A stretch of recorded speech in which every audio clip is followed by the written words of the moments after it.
Good evening, everyone, both in person and virtually. Welcome to the Plan Commission ARB for December 19th.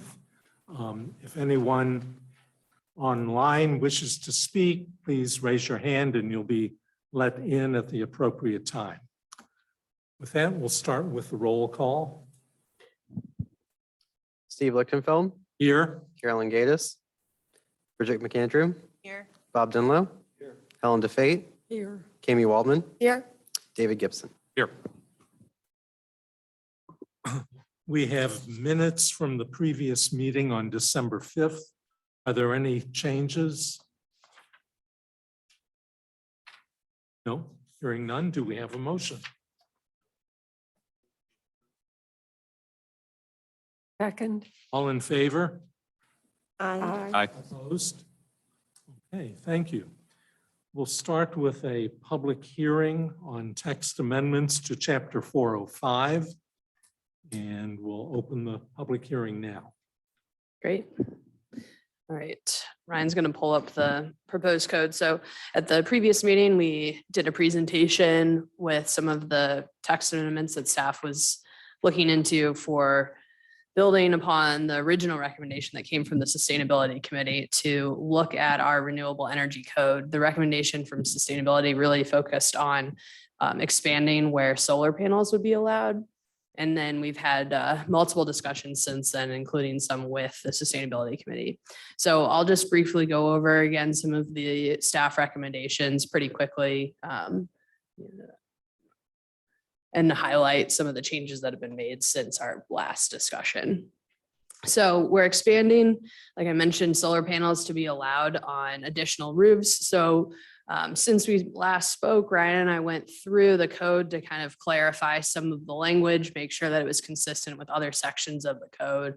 So we are now allowing solar panels to be located on all roof aspects. So in this first red line version here, one of the conditions that we talked about was still wanting to put a preference on the less visible areas, but highlighting the operation and efficiency of those solar panels as being more of the priority. So we've almost just kind of switched how the sentence was worded. We played around with it a little bit and it just made sense to do that. And so previously it put the biggest visibility as the biggest priority and then kind of said, reasonably functional panels. So now we're making them as functional panels with some reasonable consideration as far as how they're viewed from the street. So you'll see through here, we've also moved some of the language related to mounting brackets. That was some clarity that we talked about at the previous meeting. Again, we're now allowing them on all roof slopes as opposed to just rear or side. We've moved that language here. So talking about the architectural features and that kind of gives, instead of a really prescriptive manner in which the solar panels respect those features, we're just kind of calling out that those are items to keep in mind. Then we go through to the ground mounted solar. So we just modified some of the language related to the conditional use permit process. So that's requires approval from the Plan Commission and the Board of Aldermen. But here we're outlining some criteria that would again allow for expanded locations for the solar ground mounted systems. All right. And this is for similar language, but now we're in the non-residential section. And then with the procedure for review, another section that we've added here is outlining the administrative approval process. So that was another element that we discussed with sustainability in the public and this board, was expanding that option to make solar and renewable energy a more achievable program by removing some of the barriers, such as additional meeting requirements for systems that would be approved. So we've added in the city manager language, which is very similar to the language that we have in other elements of the code for that administrative process. And it also clarifies which types of systems or modifications would be eligible for that process. And then finally, we added some more criteria for review. So this is the basis for decision-making to modify some of the preferences and considerations that we've discussed, and then also creates the historic context piece. So this is the element where we would send projects here to the Architecture Review Board for consideration, just to respect some of the architectural or the historic context of those specific properties. So right now, the only projects that would be considered to have historic context, we're not designating them as a historic structure. That happens through other elements of the code. We're just recognizing the context of these. And those are properties that are specifically listed on a national, state, or historic register. Properties that are certified as contributing to the historic significance of a district that exists, or a property that might be located within a local historic district. So that local district, we currently don't have any residential that have done that through our city's process. But if a neighborhood were to go through the process of establishing a local, that would be another criteria that would send a project to the Architecture Review Board.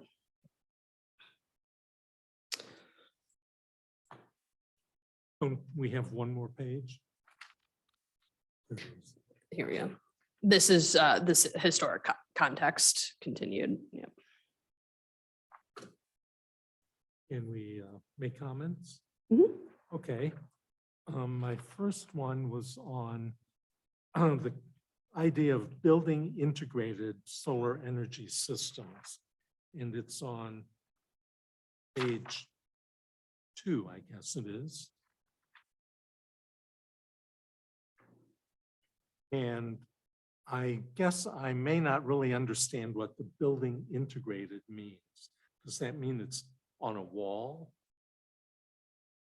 So we do have definitions for that. Building integrated could be essentially replacing elements of the structure. So if it was an awning, that's solar panels that operate as an awning, or it could be glazing that operates as a solar panel, or so other elements that are part of that building, but they also provide that solar panel elements. They're kind of integrated into the design, as opposed to racks of panels that are just added on top of a structure. Okay. Now it makes sense. Further down there, item B3, second line, it says a front, and the front is crossed out, but there's a red line under it. I didn't understand if that's in or out. Everything that's in blue is out.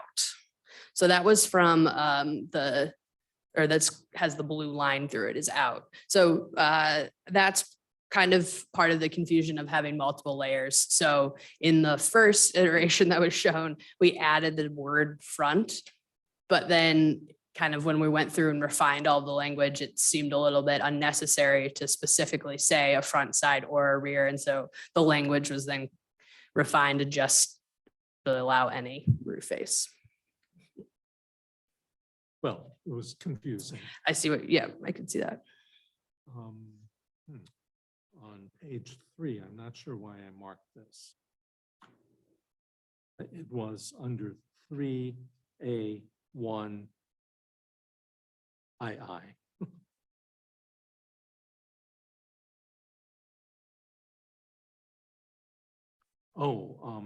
That was the ground mounted, and that would allow it to be in the front yard, correct? Correct. Why? So this criteria, so through the conditional use permit process, Plan Commission Architecture Review Board can consider requests for front yard locations when that criteria is met. So they would need to show that the function or efficiency of the system is increased by being located in a front yard. So if a rear yard is completely shaded or it's a commercial property and there's not a location within a rear yard to put a ground mounted system, then that would be kind of the first criteria. They still at any point wouldn't be able to, according to this, locate it within 5 feet of those property lines. So they would have to have another part of the front yard. Then there would need to be some incorporation of landscaped area surrounding that ground mounted system, and any screening or design that would also require the Architecture Review Board approval. Okay. Correct. The city attorney also mentioned the example of a corner lot where there's 2 front yards. Let's go on, see if anyone else had issues. Bridget? I just wanted to clarify, so then for the administrative review, so basically the only, I guess the times where it would not have to come before ARB or the Plan Commission would be if there's a new, because presumably in the construction phase, like a new building would already, like the plans would already be approved for whatever solar they're incorporating in their project, right? Is that like the new building mounted? That's what that would mean, or no? So sometimes they will. We might have the solar panels called out with a new building. Really, it would be for that historic context is going to be what's going to trigger a lot of the projects to have to come here if they do meet that criteria for historic context, or if it's somebody who looking for approval for the front yard, like we just kind of mentioned. But any of the solar panels that are on, let's just say a single family home, for example, and they meet all of the criteria for review and other locational requirements that are outlined and design requirements that are outlined, that would be eligible for the city manager approval. If it was that same single family house with a design, but that house is contributing to the historic significance of a district, then that design would require ARB approval. Got it. I think when I was first reading that, I think I put new, it wasn't like, I put the stress on the new building rather than the new building mounted energy system. So I thought it was related to new construction. So, so there are, I guess, a lot of ways that you feel like through the administrative review process, we'll be able to, other than the historic context or perhaps the front yard, that you'll be able to do this without having it go through. Yes, in the last few years, the requests that we've had for solar panels, the majority of those would be eligible to have gone through an administrative process had this been outlined already, including last meeting, we had the Bank of America is adding solar panels. So that is an example of an existing building. They're adding the panels on the top. That orientation would now be able to go through an administrative process. Okay. Thanks. Bob?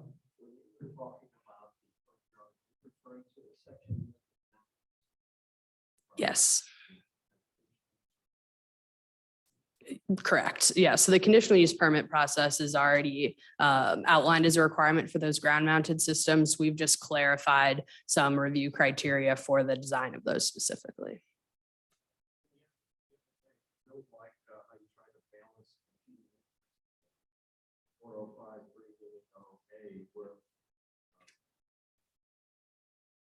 They'll be located in the highest use of functionality. And yet we have a tie to the aesthetics.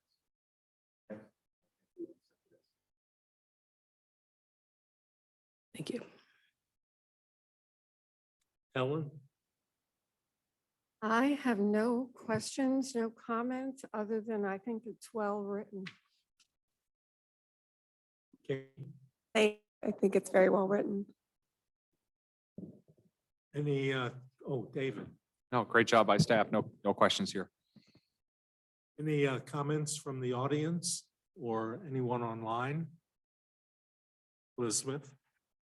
Please, we need to record you. Is the green light on? It is. Great. Thank you.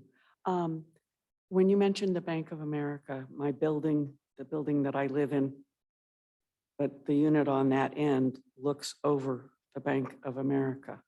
Would the people in that unit would they be informed of this change to what they might be able to see out their window? I'm pretty sure they don't, but for me, that was the only thing I could relate this to, because I'm pretty sure there are a lot of trees there which would block their view of the roof of that building. But at the same point, it's a low building. I don't know how they're going to get any solar energy off of something that's got some pretty tall trees in front of it. Right. So in the revisions proposed, there is not any sort of notice requirement for the administrative process. So it goes through the building permit process, but the administrative approval does allow us to send an unusual prospect up to the Architecture Review Board for approval. So it says there specifically that administrative can choose that process. So if there was something where we felt there might be potential additional impacts to an adjacent property, maybe the angle of the panels, that was something that we've talked about before, where there's concern, maybe if a certain angle were to direct reflection into the window of a residence or something like that, we would discuss that. But currently there are no notification requirements for administrative process. Is there any process for ensuring that the people who might be impacted, i.e. the people who live on that in that end unit, might receive some kind of notification that the city is considering the application for solar panels facing south on the bank building, so that they would have some knowledge about it? I'm afraid most of the people in the building that I live in are my age or older, and I'm not sure how much they do online looking around and whether they get notices from the city of Clayton or not. Well, the Bank of America property and the solar panels proposed in question were already heard by the architect or this board for approval. Okay. And that was before the administrative process was in place. There would have been the courtesy mailings that we do for agenda items, but that there are no requirements. That was just a courtesy mailing for that agenda. All right, thank you. I don't see any hands up. Is that correct, Ryan? That's correct. Yep. Okay, thank you. Yes. In response to your question earlier, that both the terms building integrated renewable energy system and building mounted solar energy system are defined in the general definitions in the code at 405-390. So they're not in the renewable energy area. They are in the general code definitions. Okay, thank you. Any further comments? No? Well, we can close the hearing.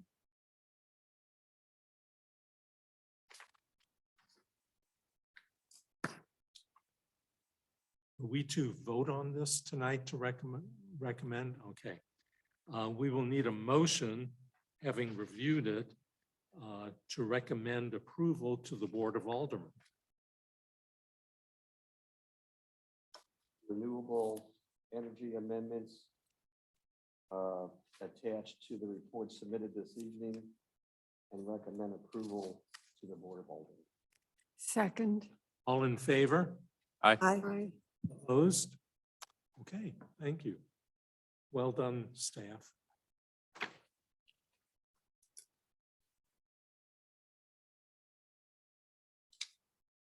Okay, we can go on to new business. First item, 7512 Cromwell Drive. Is the applicant online? So please raise your hand.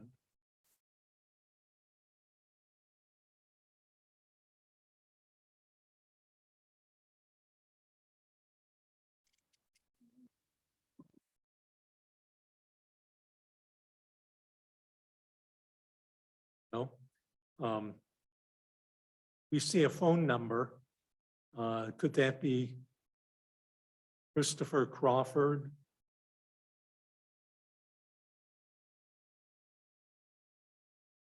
Mr. Crawford, unmute yourself and let us know that you're representing 7512 Cromwell.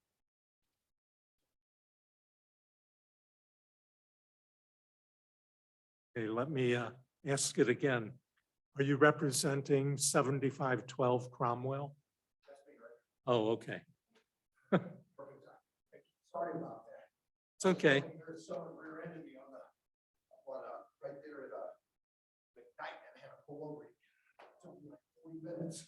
Oh, we're glad you're here in one piece. Okay, then we can go ahead with 7512 Cromwell.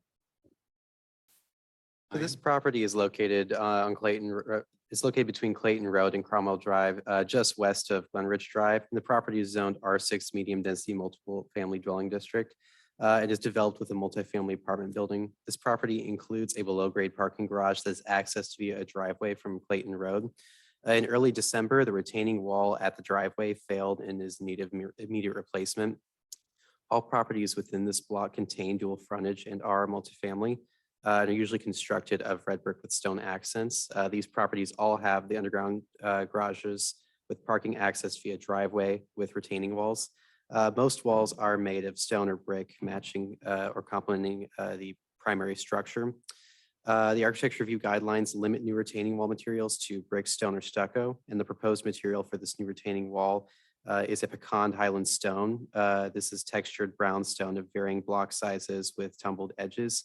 The material chosen does conform to the architecture guidelines for new retaining walls. Staff is of the opinion that the chosen materials are compatible with the property and surrounding area and recommends approval as submitted. Okay, thank you. Please come up, identify yourself in the microphone, and make any further comments. How you guys doing today? Sorry, my voice is gone too. It's all I do is work. So yeah, this wall is being replaced. I guess about a month ago, the actual concrete wall fell over. And I got a call from the homeowner that owns the building. He says, we got to get this moved out of the way. So we were just going to go there and try to repair it, but everything started crumbling and the rest of it was falling over. So we dug it out, and then the city came by and told us we have to get a permit. So then I just called him and then figure out what you guys needed. And we got the, I guess the block, you know, and everything approved by him and whoever else is going to approve it, I guess, and try to stay within with all reason of your guys' guidelines to get this done. So got all the engineered drawings done, and we're ready to get it knocked out. It won't take us very long to do this. It's not a super big project. Well, thank you. If you could give us your name. It's Christopher Crawford. Thank you. You'll be using the pecan color? That is correct. Okay. The material looks fine to me. I went over there and I thought it looked like a bigger job than you say, but whatever you say, we'll go with. It's absolutely necessary to get it done. Yes, it is necessary. I have no problem, but we'll go around. Sure. Bridget, I also don't have any, no comments, no problem. Bob,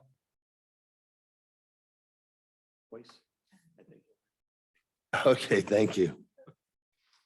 Ellen, Well, I think it's fine. Good solution. All right, sounds good. No issues. Amy, Thank you. David, No comment. anyone else online or in the council chamber with any comments? Seeing and hearing none. Do we have a motion? Move to approve the staff recommendation. Approved as submitted. Second. All in favor? Aye. Okay, good luck. All right, thank you very much. And we'll stop it and get the permit and we'll get rolling on it. Good. All right, thank you so much, guys. Okay, we'll move on to new business number 2. That's 114 and 134 Gay Avenue. And do we have anyone online?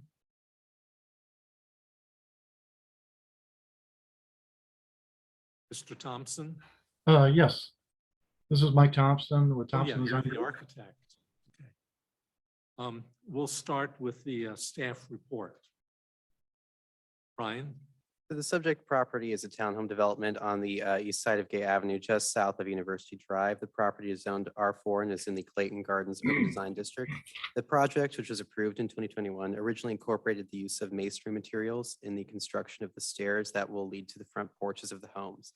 The developer is applying to modify the stair materials to be an exposed aggregate rather than the masonry. No other front facade changes are being proposed at this time that would deviate from the original application in the renderings. The exposed aggregate stairs will include a variety of light to dark brown rock. The exposed aggregate is used on other portions of the development, such as the porch and the driveway. The townhomes under construction are composed of brown brick with stone siding, with stone, some siding, and bronze accent materials. The exposed aggregate is common in the surrounding area with many driveways, pathways, stairs, porches incorporating the material. Exposed aggregate in the surrounding area is very similar as far as the browns and earth tones that it uses. Permitted materials are not outlined for porches in the Clayton Gardens Urban Design District guidelines for R4, but exposed aggregate is mentioned and recommended as a driveway material in the city's architecture guidelines. Staff is of the opinion that the proposed material change is compatible with the townhome development and surrounding area, since the change is limited to the stairs and is complemented by aggregates in the surrounding area. And staff recommends approval as submitted. Okay, thank you. Mr. Thompson, do you have anything to add? I guess the only thing I would add is, we would actually like to do, and should have mentioned this before, but both the stair in the exposed aggregate and all the walks. And of course, the driveway will be exposed aggregate also to match the terrace. What walks are you referring to? From each stair that comes out from each unit, there's a walk that proceeds out to the city walk. So there'll be 10 of them along the line. So it would be all those walks also would be exposed aggregate. And then, of course, the 2 driveways on either end of the site would be exposed aggregate.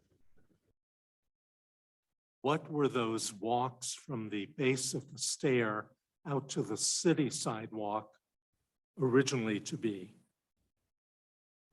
Actually, on the plans right now, it isn't mentioned what they are. So I would guess they would just be normal concrete then.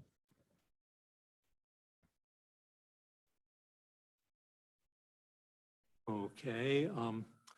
I have a concern about the exposed aggregate on the stairs. And the 2 drawings you've given us showing building A and building B. I went over there to take a look at it.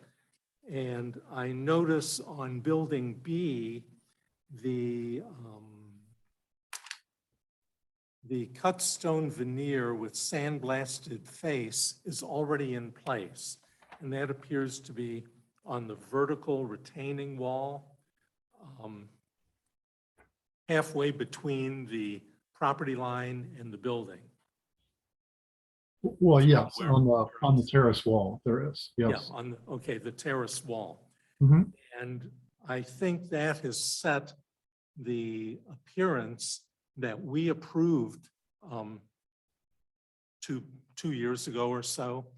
And we also approved that there would be cut stone treads and risers over a concrete slab at the steps to grade, 12-inch treads and 7 3/4 risers. That's what we're expecting, that the stairs will match the terrace wall in the material. No, the cut stone for the stair is a limestone, kind of a whitish or more of a whitish stone. The terrace walls and basically all the vertical walls are a pink granite. So no, they were never intended to match. With this change, what we were hoping to do is to match both the terrace where we were doing exposed aggregate and just carry that on through, which we felt like would more match what was happening in the neighborhood. Well, I certainly understand your point of view. However, I think the natural stone is what we approved initially. I see the removal of the cut stone on the stairs going to a exposed aggregate material is a less expensive solution and a less architecturally visual product. So that's my concern. I do not like getting rid of the stone on the steps, even though, and I agree, they may be slightly different in color and texture. One I'm reading is sandblasted. I'm not reading that the other one said sandblasting. But I think for the architectural integrity, the cut stone treads and risers should be retained. But let's go around the room. Bridget?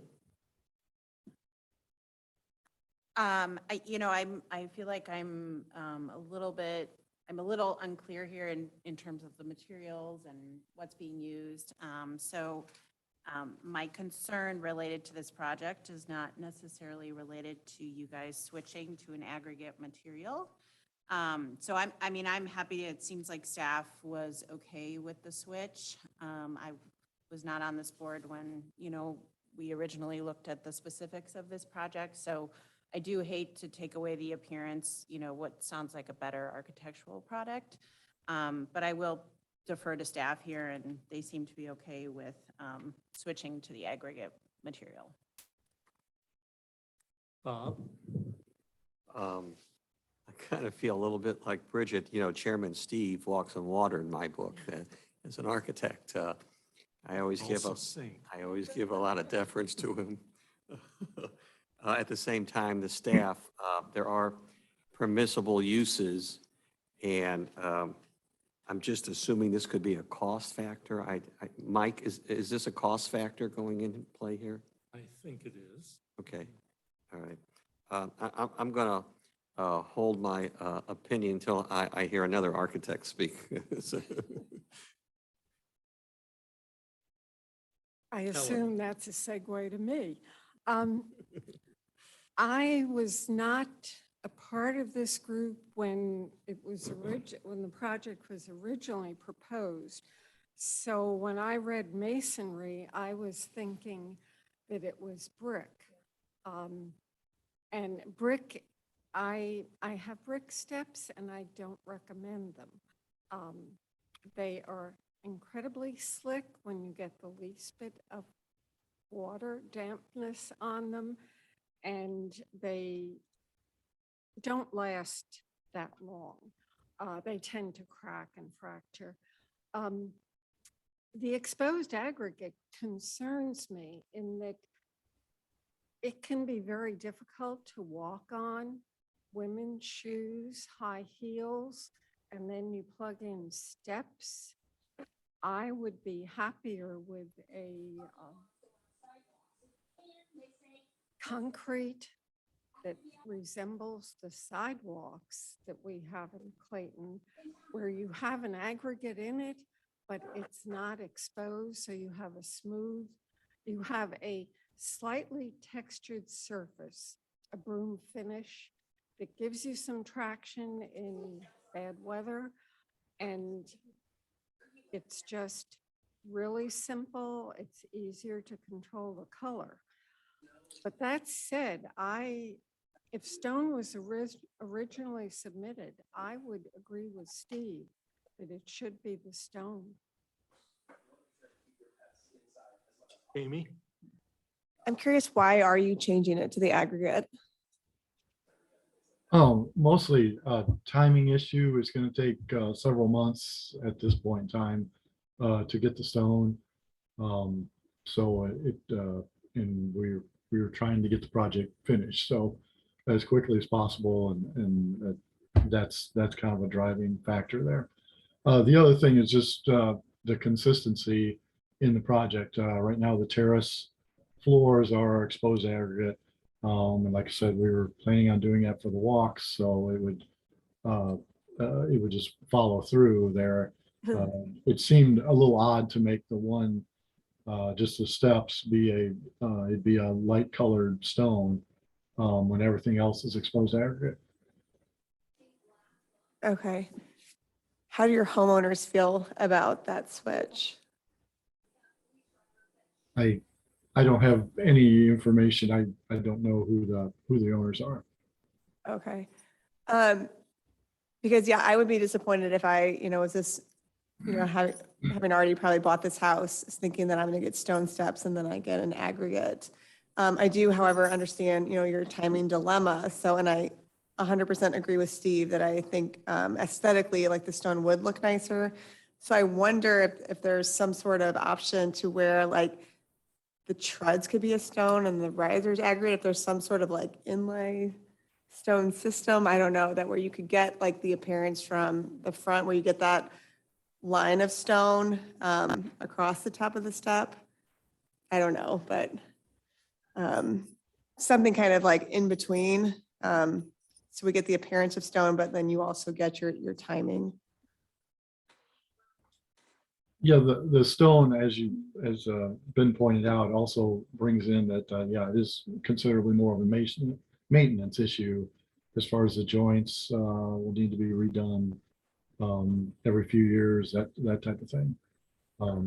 Which the exposed aggregate, I don't know, it seems to be what everybody does in the neighborhood, and it would match in with everything around it.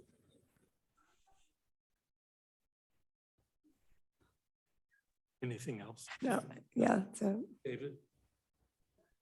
I realize we had approved the stone previously. I do think, and it's hard to go back in time, but had we seen this project initially and it would have had the aggregate, it is an approved material, and I don't know if we would have had concerns at that point in time with it not being stone. So if it was a new application and the building was before us, I think we would probably go along with that. So I'm going to kind of stick to the staff recommendation here, and I'm okay with the aggregate.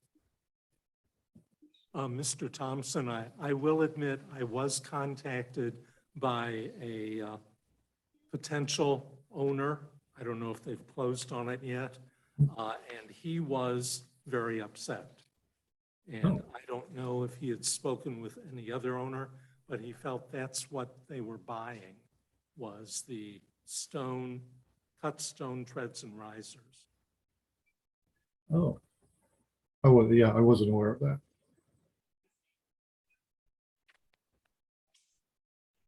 Can I ask the architects one quick question? Sure.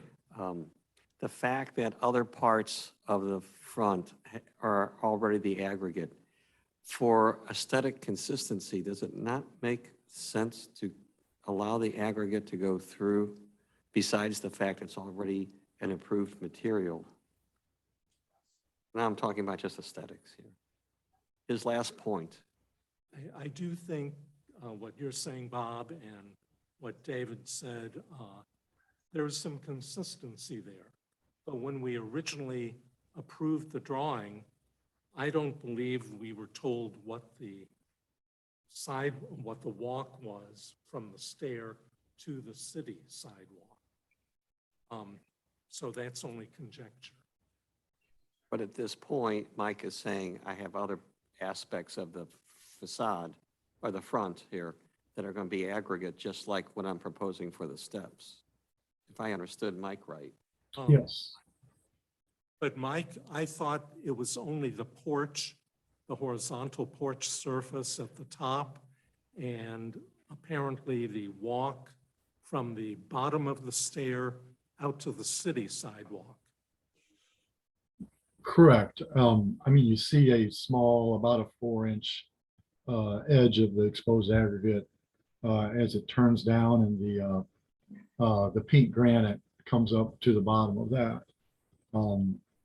Yeah, the railings will still be the light colored stone with the stone balusters and all of that. It just seemed like the floor system being the same, consistent all the way down the stairs I thought would be the best look. Richard? I guess I'm just wondering too, in this case, we've got an approved project and we have a developer who has sold townhomes in they were supposed to look a certain way and, be constructive of certain materials. So I'm also a little concerned about changing the project. I mean, perhaps that's the developer's problem, who might be subject to a lawsuit, or, the potential people who have bought these properties are saying, well, then I shouldn't pay as much if you're going to put in this aggregate that's going to cost you less. So they may also be happy if the project is going to take less time and they can move in faster. So I'm also a little concerned about that. I don't, these are potential people that are going to live in our community, and I'd hate for them to think that we've already changed a product that, changed their home that they thought had already been approved by this board. So. Bob? Bridget, what you say is very true, if it's true, but my understanding is nothing is occupied. Is anything sold? I don't have information. I think they do have clients. I'm not, like I said, I'm not sure if they closed on anything. Mike Manlin has told me they have not represented to anybody that there will be stone treads there. There's nothing nailing down that those have to be stone. Well, Mike, the original drawings indicate stone, cut stone treads and risers. Yes. We do have another person. It's a phone number. Would you like to speak?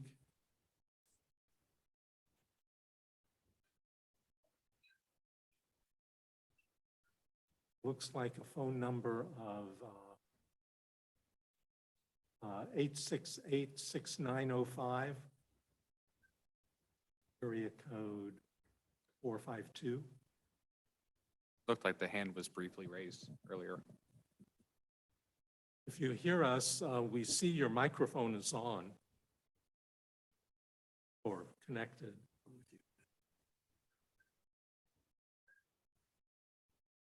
No. It's not. Okay. I'll ask one more time. Anyone else in the virtual audience wish to speak? So raise your hand. No? Okay. Well, we do have a staff recommendation to approve as submitted. Do we have a motion?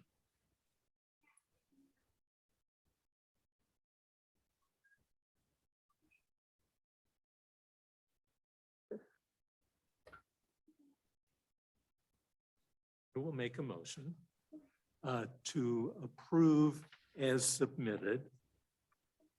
There a second?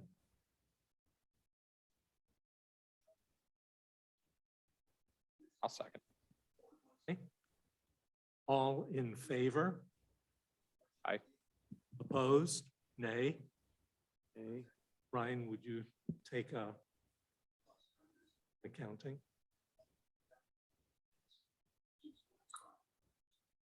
Are you wanting me to take a roll call? Please. David? Aye. Steve? No? Bridget? No. Bob? Yeah. Helen? No. Amy? No. Okay, thank you. Mr. Thompson, did you hear that? It did not Yes. pass. Yes, I did. Yes. Okay. Well, thank you for coming and explaining, and we wish you luck with the project. Thank you.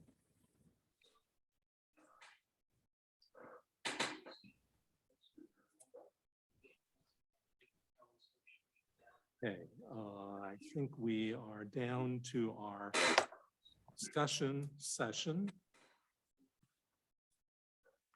And we have two items.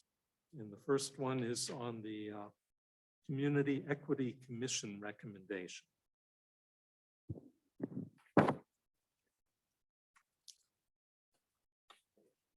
So in your staff report, this kind of the first staff report serves almost as an introduction to both discussion items that we have. So the Clayton Community Equity Commission, CEC, has been meeting to talk about various topics as they relate to our community and equity and diversity and other elements. And some of these topics of conversations have crossed over into what is impacted what our zoning code looks like. So there are a few different topics that they've really gone into as it relates to affordable housing, single family zoning districts, the history behind those districts, and how they relate to different practices of exclusion and and their impacts on affordable housing. So those conversations are large and are going to be very much part of the comprehensive planning process that we go into.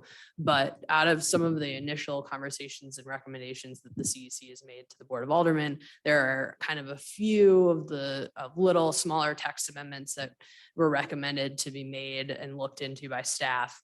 The first one relates to the single family zoning district, specifically R2, and how it existing duplexes are addressed there. So really what this starts is taking an existing provision within the R2 district and proposing some wording that will expand the protections of existing duplexes or attached single family units. The original recommendation from the CEC was actually to look at our non-conforming provisions to make some changes there that would allow an existing duplex to be enhanced, expanded, potentially rebuilt if there were damages that went beyond the protections that are already granted to that non-conforming use and structure per the non-conforming section of our code. In reviewing what their recommendation was, I think staff decided to go a different route and essentially add some of those same protections, but house them within the R2 district. The non-conforming provisions that add protections to existing non-conforming uses and existing non-conforming structures cover a really large variety of non-conforming situations throughout the code, throughout different zoning districts, and different types of structures. And so instead of trying to address a really specific situation, which are existing duplexes and two families that are located within the R2 district, by modifying such a broad section of our code, we wanted to target those uses specifically to ensure that the protections that the CEC is looking for would be provided. So there's an existing R2 section that talks about non-conforming setbacks. And essentially what we proposed here would be a text amendment that expand that and touches on the uses. So a duplex and an attached single family unit, those are kind of two slightly different scenarios depending on how the lot is formatted. Those are uses that are not allowed in our current R2 district, which requires single family development. However, there are a handful of existing duplexes and attached single family homes that are already in existence. The majority, actually all of the ones that when staff looked into it that are non-conforming in the R2 are located in Davis Place. Some of those are constructed as an attached single family where they're each kind of located on their own lot. They are located on their own lot, but they share an attached wall. So that's what we're referring to when we say attached single family. And other ones are duplexes where they're part of the same structure. They might be located adjacent to next to each other, sharing the same wall, or maybe one on top of the other, and they're on one lot. That's what we're referring to when we say duplex. So here we basically allowed some conditions as to which people can continue to invest in those existing structures that are non-conforming for that use of the duplex, which is non-conforming. So they may expand the structure, but they're still have to do so in a way that conforms to all of the other setback provisions of the R2 district. So that means that when we take a lot, other than that shared wall, the side yard setback, the rear yard setback, all of that would be established the same way as if that use was a single family home. The only difference in the setback is that shared wall that allow those two units to be touching. So right now with the non-conforming provisions, that duplex as a non-conforming use can't be expanded if there were damage over 50% of it. They can't rebuild the certain features. So here we're allowing them to do so still within the larger bubble that's created by our regulations within the R2 district. We also have provisions that specifically say if somebody purchases a duplex, converts it to a single family house, they lose that ability to convert it back. So there are a handful of homes, again, in Davis Place where they were at one point duplexes that have been converted to single family. As of right now, those aren't allowed to go back to duplex just because of these provisions. So we're really, the as of date would only protect those that are existing as of the date that we put into the code. So that was the recommendation from the CEC. So should you choose to move forward with this, we'll set up the public hearings. It'd be required as a text amendment to do this, but we really wanted to introduce the idea of these provisions to this board even though it came from the process of the CEC to the Board of Aldermen. Thank you. I think it's going in the right direction, but I do have a question about one word, and that's in paragraph B, the second line, reconstructed. Does that mean, I can understand if there were a fire, it could be reconstructed. Could it be demolished and be reconstructed? And if so, if it were a duplex, could it become a new duplex? And if it were a single family combined former duplex, it would have to be a single family. Is that correct? Right, so we can add further clarification on that reconstructed depending. So currently, if it's a single family house that was originally built as a duplex, but as of today is not a duplex any longer, it could not be torn down and replaced with a duplex again. The reconstructed was a term really pulled to provide that protection in the case of a fire or other damage. But I see how we would want to clarify if it was the choice to demolish compared to maybe a natural. Yeah, impact. Okay.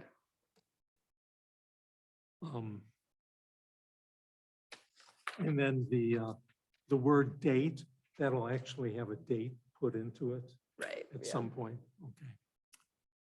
Bridget? I think it's moving in the right direction. I think these are good changes. And I'm glad Steve asked that clarifying question because I was curious about that too. And I think it is, but we'll basically on the date of whatever we decide to adopt, it would be kind of structures moving forward versus like if, as Steve mentioned, if something had been a duplex, but it was a single family home currently. So moving forward, that's kind of, it would be on the date of the ordinance. being Right. established. Right. So it's really tying similarly to how we decide that you have protections as an existing non-conforming use. So we're not adding duplexes as an allowed use within the single family zoning district at this moment. So it really is only if you're an existing non-conforming and you have those protections already established under that non-conforming section, we'll use the same eligibility criteria to establish the protections of these existing duplexes. Right, okay. And I just want to, I'm certainly supportive of, someone that has, kept up their duplex and wants to, perhaps tear down their duplex and build a different duplex. I think that would be absolutely fine. So I think, again, I think these are good changes to make. Okay, I do think we'll want clarification on what you just said. So if somebody's house duplex catches on fire and it's complete, they rebuild from scratch compared to them choosing to demolish it and rebuild, those are a little bit different. So if we want to just provide clarity on how we want that written. Yeah, I would be, I know these are things we plan to talk about in our comprehensive plan, but I would be supportive if we have a duplex in a neighborhood. I would be supportive if somebody wanted to either tear that down and build a single family home, or they could tear that down and rebuild their duplex. Or again, there could be a fire, but they could also decide, this duplex is 100 years old. I can't do anything more with it. I want to rebuild a duplex because I think the surrounding, neighborhood has seen it that way. And that is what, that's kind of what they were used to. So I would be supportive of that. Bob? I don't have a problem with what you have, but I would just say, I'm just trying to think all the cities I've been traveling to the last many years.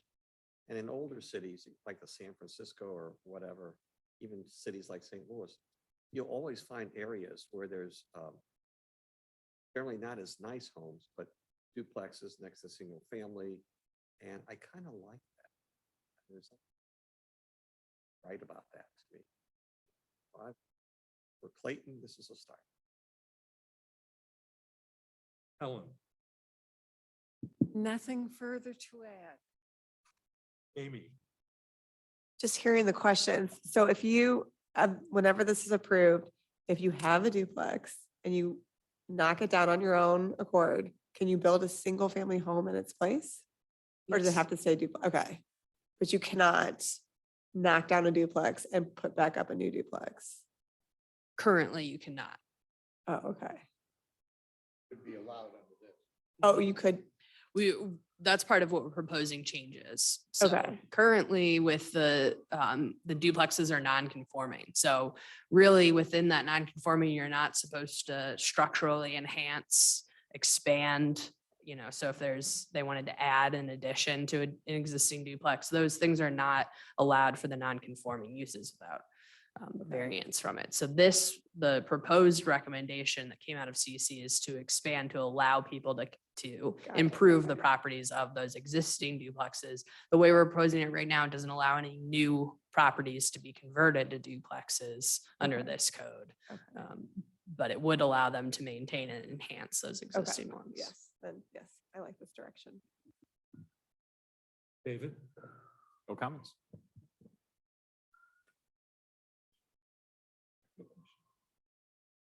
Oh, okay. The audience.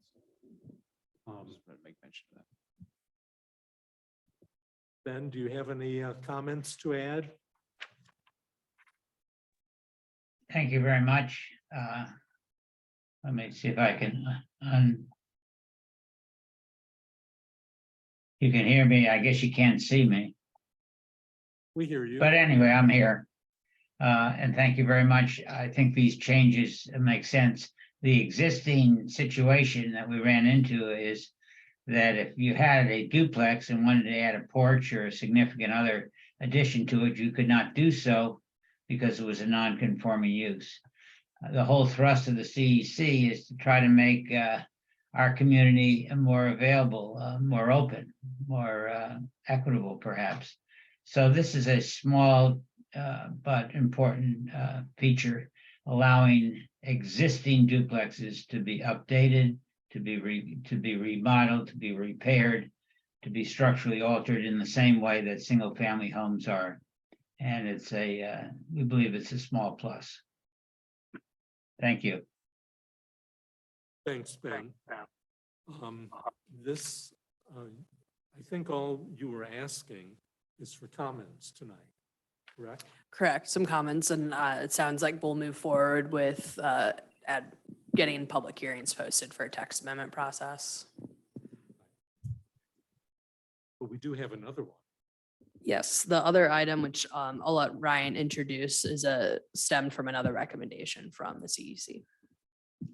Yeah, so the other recommendation that came was regarding the use of the different terms and vocabulary around what's now predominantly referred to as second units, but we actually use a variety of terms in the code. We have second unit, we have carriage house, we have granny flat.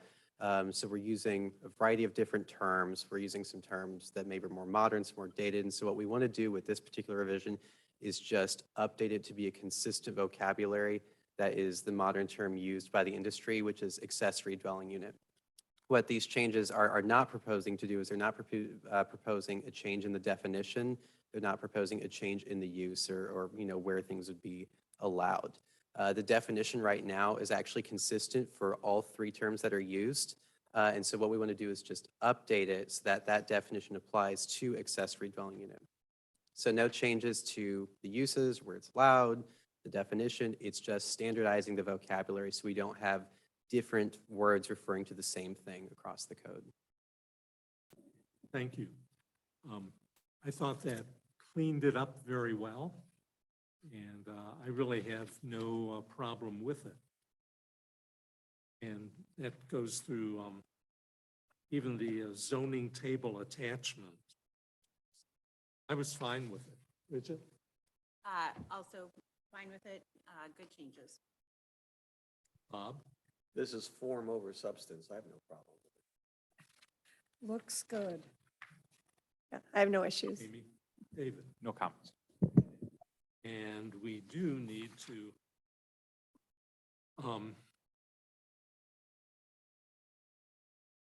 we need to vote on this? No, both were just being presented as recommendations from the CEC that we've been working on. So they'll both be set now for the text amendment process, and you'll see both come before you as text amendments for recommendation to the Board of Aldermen. Good. Okay, thank you. So now we've come to the final item, about the 2023 Comprehensive Plan preliminary overview.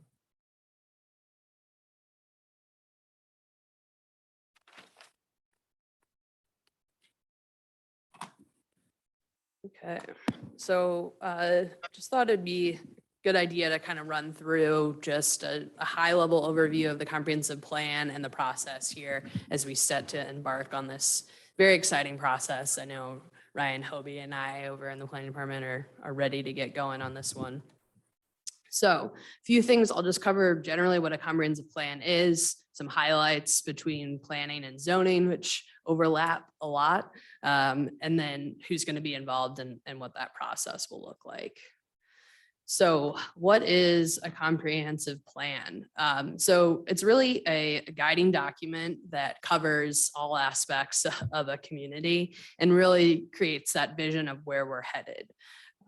Originally, comprehensive plans were really basically future land use maps and guided that physical development.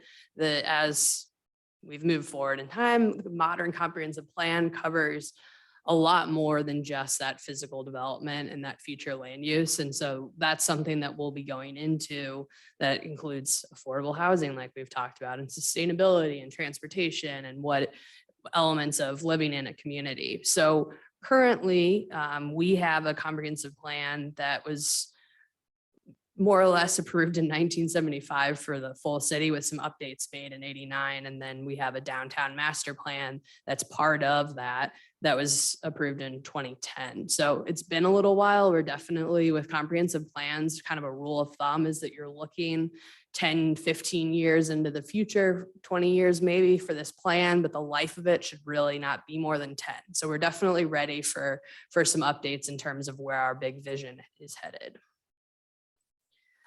The planning and zoning is really set up with a few different things. So there's some Missouri statutes that outline this, the plan commission, the zoning plan that is created that physical development for municipalities. That's outlined within our Missouri statutes and also talks about the plan commission being the authority for adopting this. So that's you all. That's why I wanted to make this presentation to you.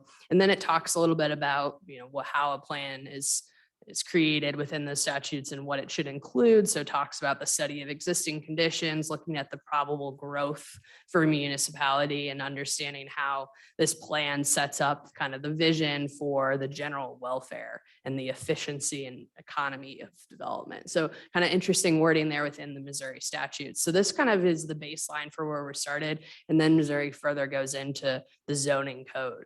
Within our city charter, we have a lot of the very similar language. So when we look at the planning and zoning section of the city charter, most of this is pulled almost verbatim from elements of the Missouri statutes, which is common for a lot of municipalities. There's also some slight variation in that in our charter, it talks about the plan commission presenting to the Board of Aldermen for final approval of this plan, whereas in the Missouri statutes, it's really the final approval rests within the plan commission. So we'll go into that difference a little bit in the future. So what are we looking for when we think about a comprehensive plan? Really what it comes down to is the vision of how you're creating your specific community. So when we think about what a community is made up of, there's kind of these 5 general categories that come up over and over. So we have the economy, what that looks like, the job market, the price of land here, what kind of things are being developed, and that relates into the built environment, what you physically see, the streets, the sidewalks, how tall are buildings, where different uses are located and how they relate to one another. And then our regional context, what's bringing people here, is it that they're working here, are they choosing to buy here? How are we connected in terms of the larger transportation network with what's going on around us? That leads in then to our social environment. So what makes people spend time in this community? We're unique in that we have a huge population of just daytime population. And so when we think again about our regional context and our social context, it's really important to understand that aspect of it, especially now with how the office climate has changed so dramatically within COVID. so many businesses now, they're choosing where their office is based on where their employees want to be, as opposed to deciding where their office is and then bringing their employees there. So when we think about the longevity of our community here, how do we make sure that we're creating a place that people are still choosing that they want to work, which then is how people are choosing where to locate their business, as opposed to a lot of comprehensive plans that really just focus on who lives there. We have both elements that are really vital to the community that we've created. And then also that natural element, sustainability, our natural features, our land coverage, our energy efficiency, all of solar panels, all of those elements. So all of those big picture items within the vision are what come together to create that comprehensive plan of where we're going. So included in your packet, we provided part of the RFP that's now live looking for consultants. And there are some categories in the plan content section of that you all saw of really what we're looking for respondents to address, how they would include that in the comprehensive plan. One thing I'll point out in the way that we have it set up is that we put sustainability and equity guiding principles there in the beginning. Some communities organize their plans differently, but I think especially given what's been coming out of our different committees, the CEC, the Sustainability Committee, the Architecture Review Board, a lot of what we do in terms of policy decisions are done with the lens of each of those elements, as opposed to having its own section for sustainability. So what we're proposing are kind of hoping that obviously when we choose consultants, some of this could change, but what our ideal goal is that sustainability and equity principles will be used kind of to create this overall lens, and that will thread between all of the segments instead of being their own individual categories. Extensive public engagement. It's really important. Like I said, we have so many different types of people interacting here to create that community. We need extensive public engagement to make sure that we're contacting each of those groups for their responses. The the community needs assessment, a lot of that is more moment in time elements, maybe looking at some trends as it relates to our market opportunities in our economy, our jobs, that type of element, what we look like at this moment in time. And then future land use planning, transportation. So this piece is going to be an important part of how we make decisions for our transportation network. What's a little bit different is that the pedestrian and bicycle plan is part of the livable communities plan, as well as the parks master planning. So those elements they really need to make sure that they work well together, even though they're going to live in that livable community plan, as opposed to living within our comprehensive plan, but they're all networked together. And then performance management and implementation, that's really the piece of the comprehensive plan that helps us get to that vision. So how are we going to track our progress? How are we creating ownership over aspects of the comprehensive plan, and then ensuring that in the life of this project, we reach some of those goals. Some of the deliverables, those are just little elements that we want to make sure, obviously the plan document, what form that takes. Is that a PDF? Is that a website, a living document? Those are things that we'll have to decide. All of the data from the engagement, really updating our mapping GIS program. We have Esri services here.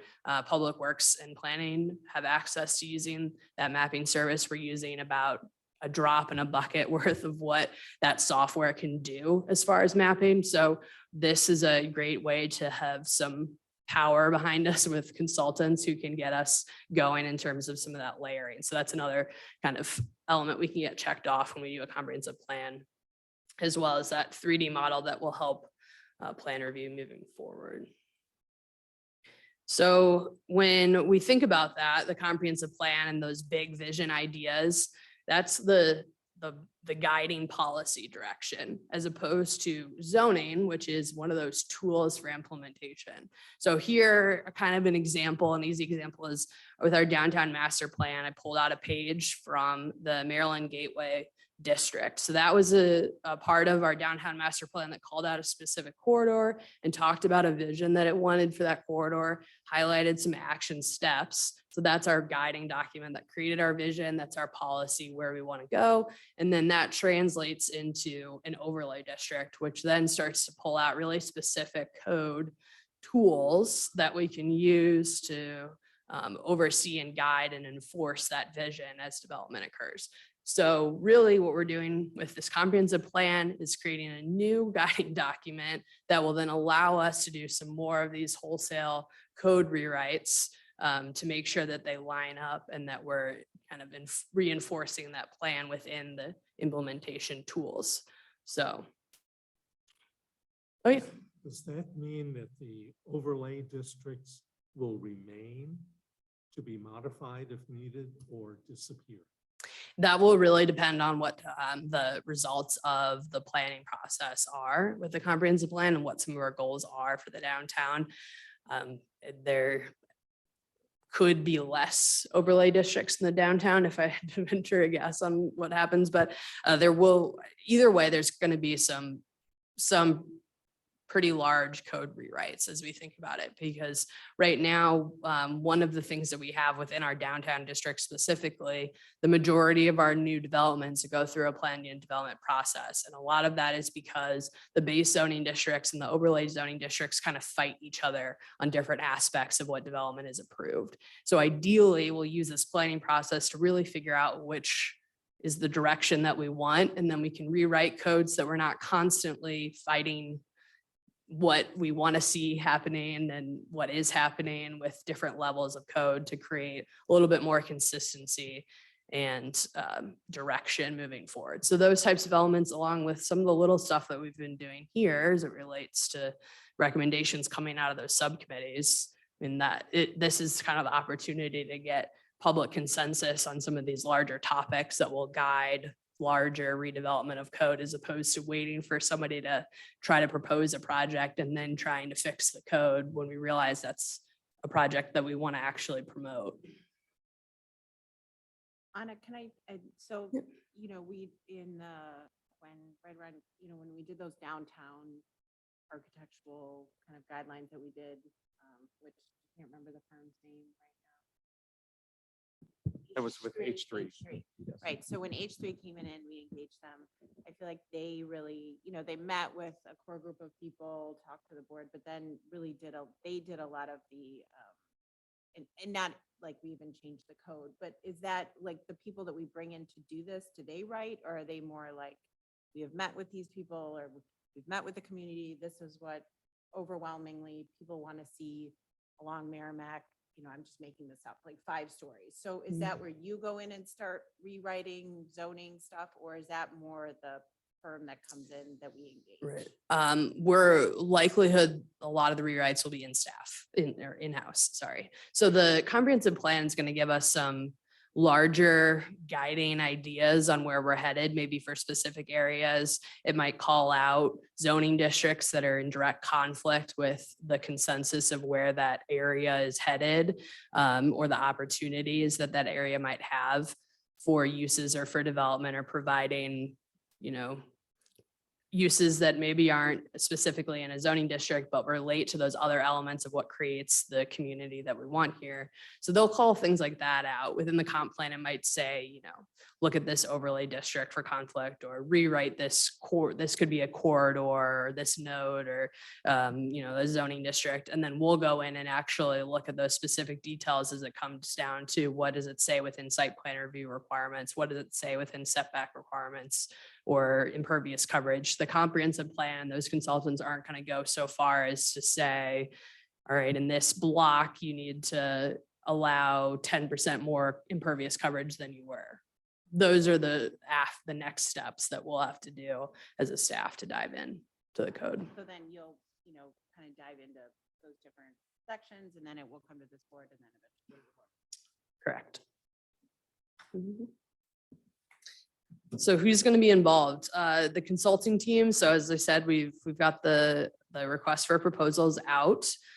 So we'll choose a consultant through the interview process. Staff's going to be heavily involved in this. That's really a big part of why we wanted to get the planning staff established. So now there's 3 of us that have planning backgrounds, so we can provide a lot more support to consultants to fill in gaps of engagement at certain times, or whatever it might be with that relationship, to make sure that this process is really focused on our community.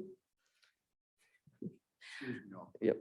And then we'll have the steering committee. So that's going to be made up of different stakeholders, representative groups. So we have a variety of commissions and committees already established here that focus on really specific elements of our community. And so making sure that they're involved with this comprehensive planning process by having representation on the steering committee board will be really important.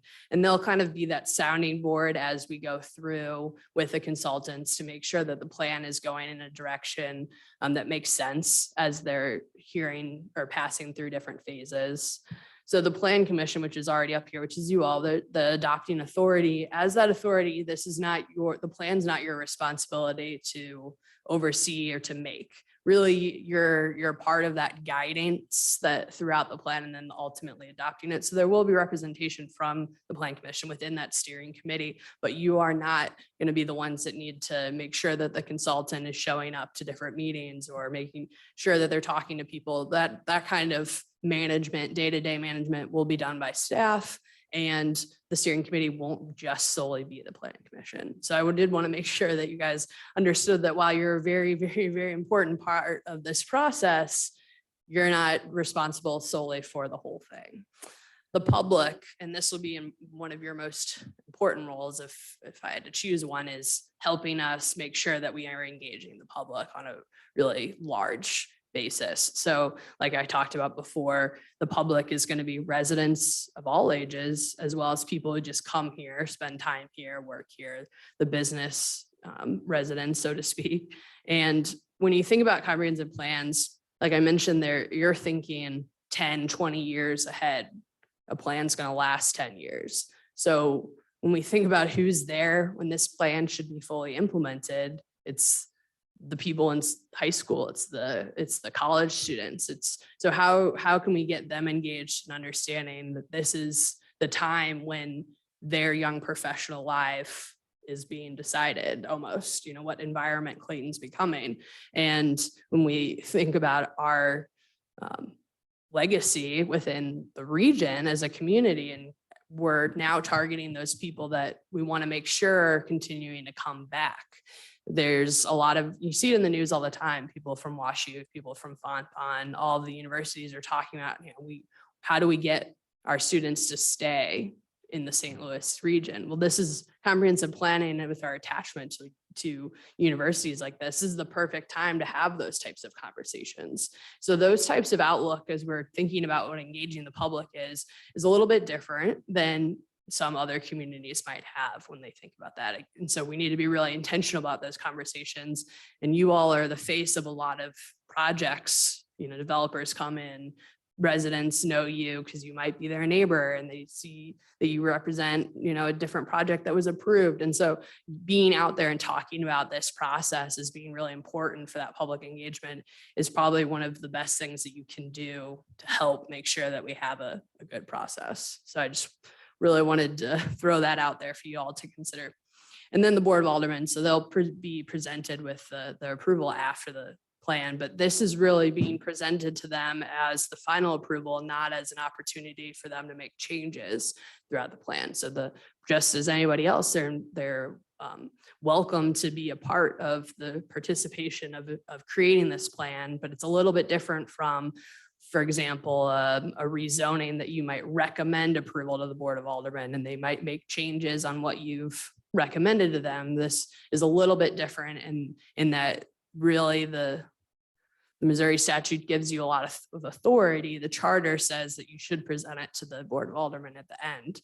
So that's what we'll be doing. Yeah. Another question there. So, I feel like there have been related to that process. So I don't want to, you said the plan will, after this board approves it, then it goes to the Board of Aldermen. Idea is then that the members of the Board of Aldermen don't change it.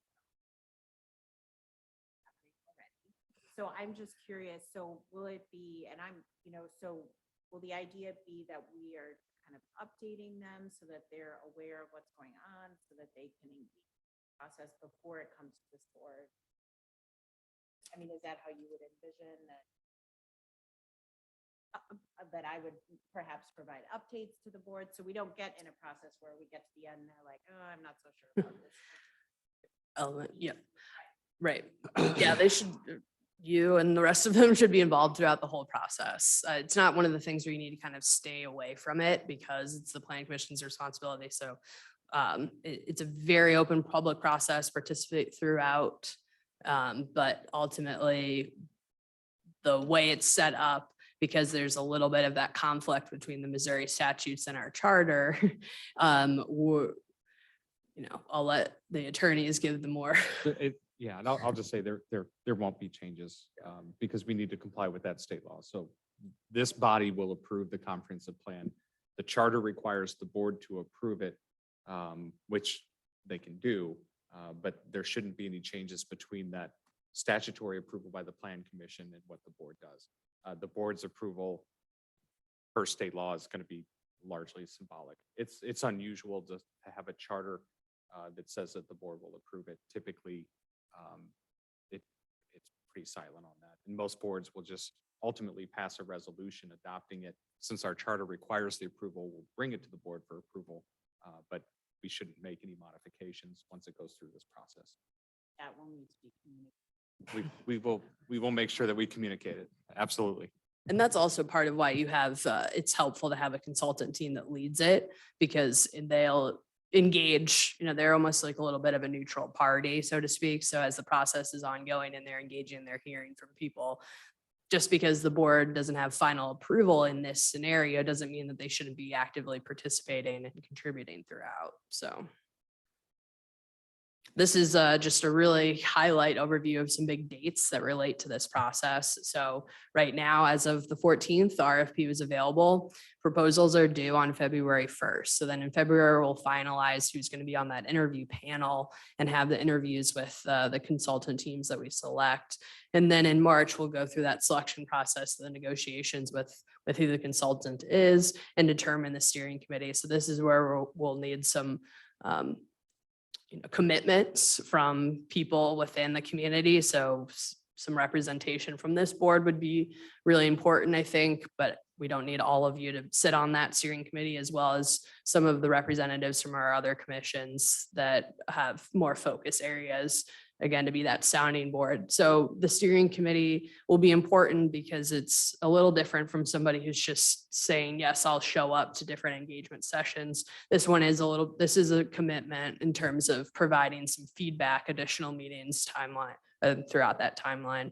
And then the goal is to have this process, the actual planning process and engagement and all that fun stuff start in April. The process we expect will last somewhere between 10 to 15 months. Typically.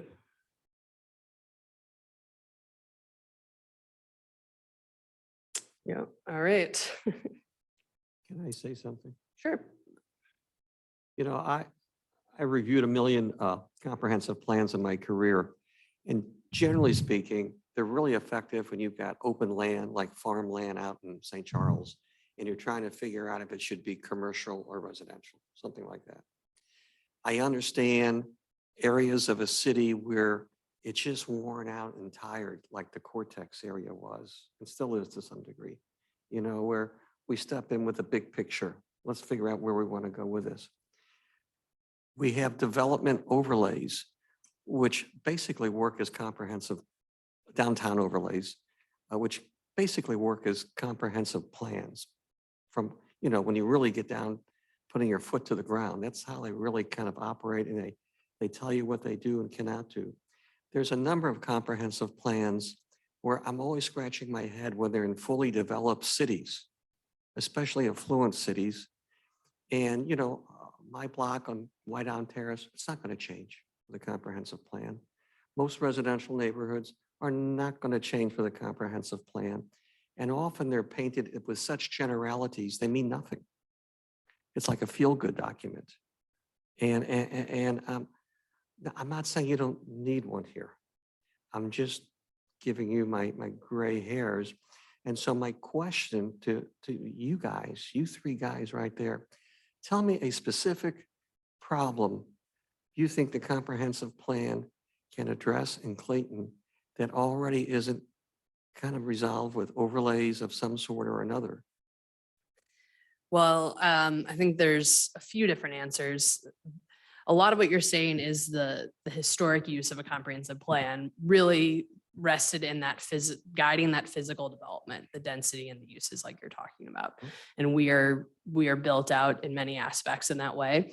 But now comprehensive plans are used for so much more than just to guide that physical development. When we talk about our zoning code and how many different areas it touches, just think about the different text amendments we've been discussing in the last couple of months. A lot of those are just scraping the surface on elements that will be further explored within our comprehensive plan. Affordable housing is one that could touch so many different aspects of our zoning code and our policies, but we haven't had a larger community discussion about what that looks like moving forward.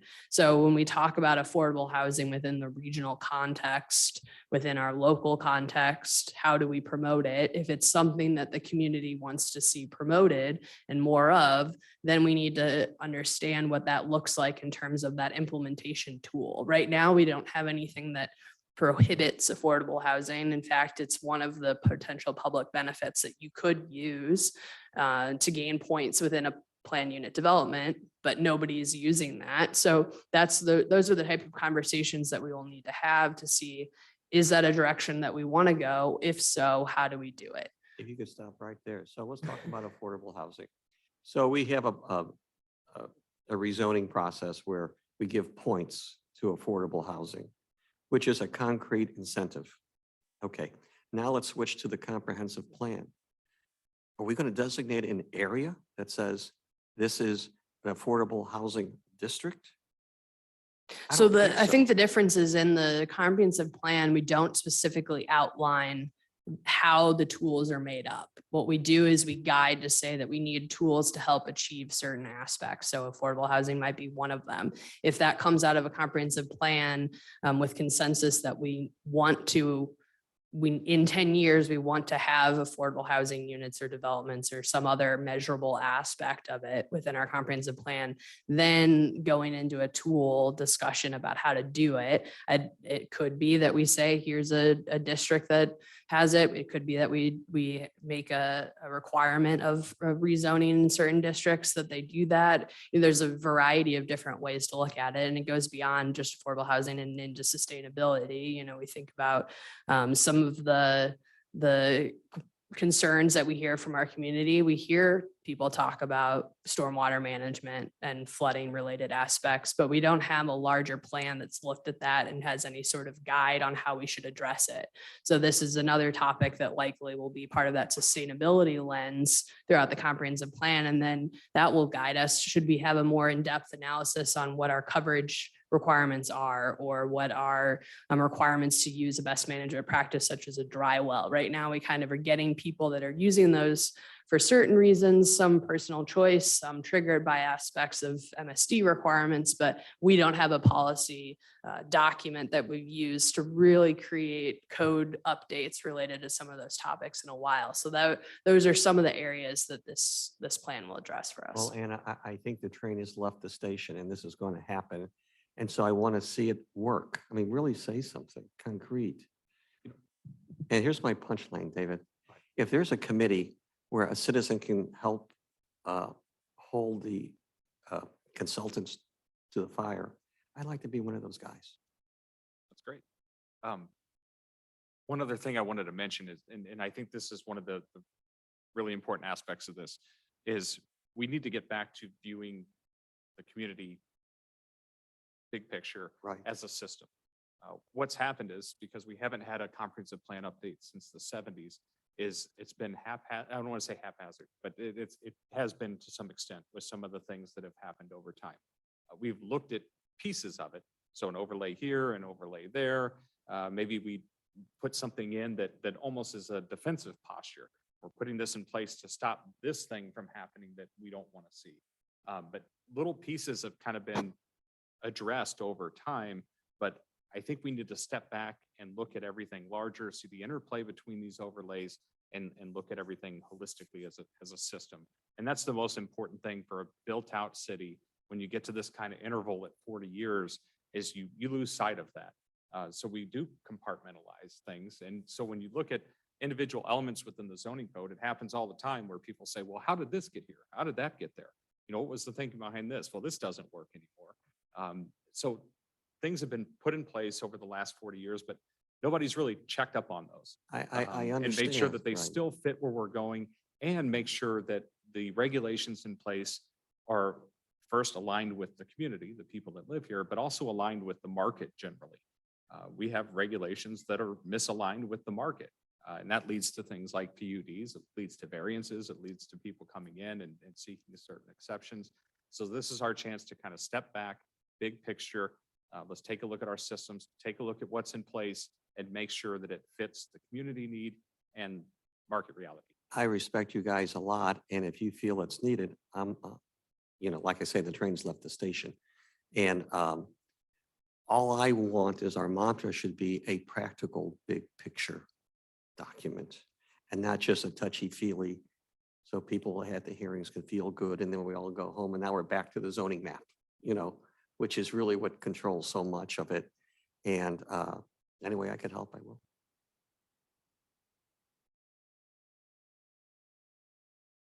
Okay.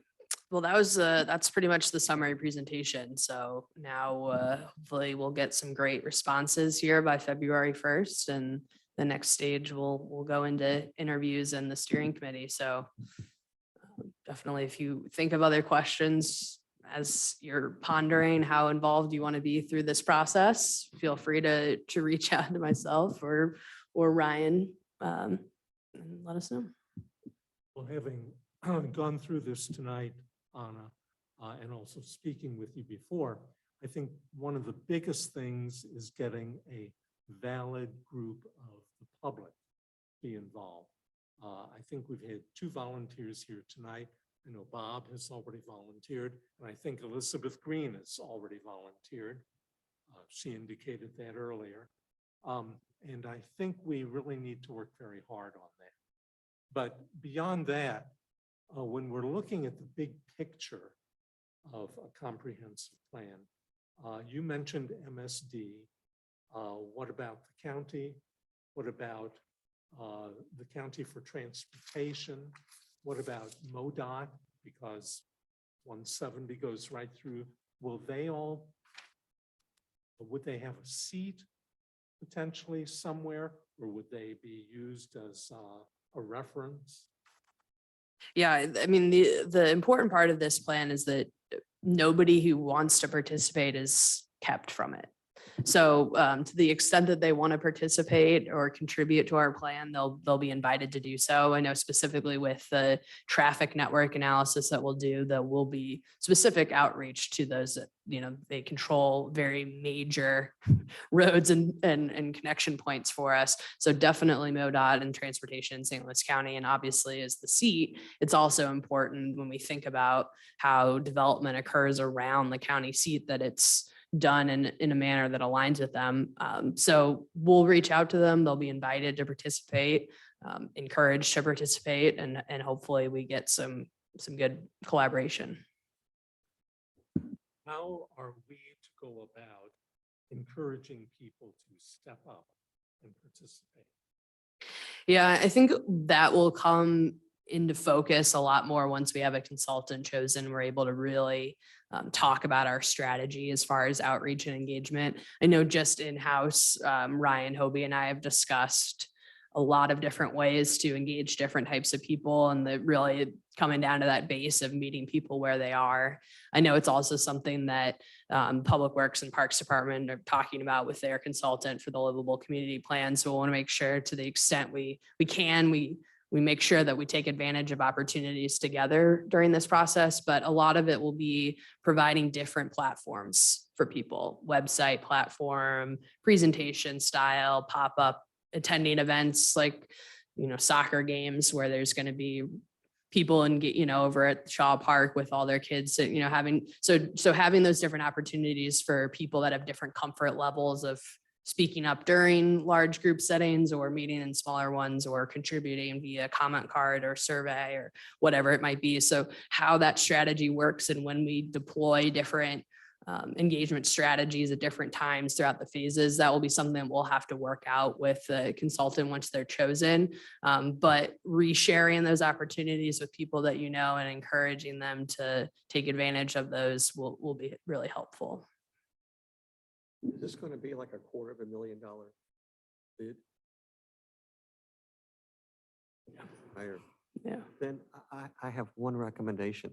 The guy that did, the company that did the downtown overlay, very competent. They really knew what they were doing.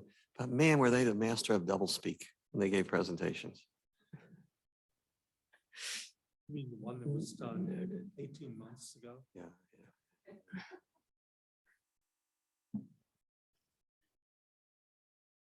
He didn't want to hurt anybody's feelings, so he wouldn't commit to anything in public. All right. That's great. Will this be put online? This PowerPoint? Yeah. Sure. Yeah, we'll put it online and it will go to the Board of Aldermen January, I can't remember what the date is, Yeah, 19th or. The, I don't know, yeah, it'll be the a discussion Friday- session. A Friday discussion session. The board will see the same information so they know what to expect with this process as well. But we'll add it to the website, and we do have an Engage Clayton website now. We have some information related to waste collection and other things that we're going to be adding there. But when bike plan on and this is going on, we really want one clearinghouse for community input. So we're going to be pushing that really hard from a communication standpoint. Yeah. And All this will be easy to access. we'll do, we are going to do a spread in the next city views too, that will come out this spring. So hopefully that will align well with the start of the. And I'm sure it'll be good to, we can get them. Yes. Yeah. So, Bring anything, get the word out. right. Right. Yep. School district, they'll definitely be involved with representation as well. Yeah. Well, thank you for the direct and clear introduction to the process. We'll be ready for the next step. All right. Thanks. Anything else, or we're done with our agenda, right? That is it from us. Well, I think we've come to the end of the year, and I certainly wish everyone a happy Hanukkah, Merry Christmas, all of the above, none of the above, whatever you're into. Just enjoy the holidays, and we'll see our Plan Commission ARB back on January 9th, somewhere around there. January 3rd, I believe. 3rd, oh, Yes. Immediately. much quicker. It'll be a Tuesday. That's correct. Yeah, okay, that's why I was off. We meeting on Martin Luther King Day. No, we do have, we're up, is the calendar updated? We do have an updated schedule posted. So there's quite a few Monday holidays at the beginning of the year that we've moved So for. 3rd and 17th Yeah. January. Okay, any comments? Nothing to add, just happy holidays. Helen? Happy holidays. Bob? You, Steve, I always say the same, Captain, my captain. Richard? Nothing. Happy New Year to all. David? Happy holidays and thank you everyone for all the hard work this year. We've had a lot of projects. We've had a lot of text amendments. We've had turnover and it's, things are good. I'm really happy with the direction we're headed going into this process. I think we got a great group here. So thank you all very much. Appreciate it. And we all thank you for all you do. We don't say that enough, but it's true. Yeah, You staff make does a us great look job. good in spite of ourselves. Follow up on Bob. I think our staff is the best we have had. And I've been involved in this since 2003. So it's coming up on 20 years. So thank you for all of your leadership and decision-making. And it's really appreciated. Brian, anything further? Nothing further. It's just been, I can't believe 6 months went by. It's fast. We're already this far into it. Yeah, Anna? 6 months for mine. Well, thanks for the kind words. We appreciate it. And I know that we're pretty excited about this process getting started. So hopefully this is the first of many conversations like this to come. Ready? Okay. Well, thank you. Thank you, Elizabeth, for sitting in. And we're adjourned.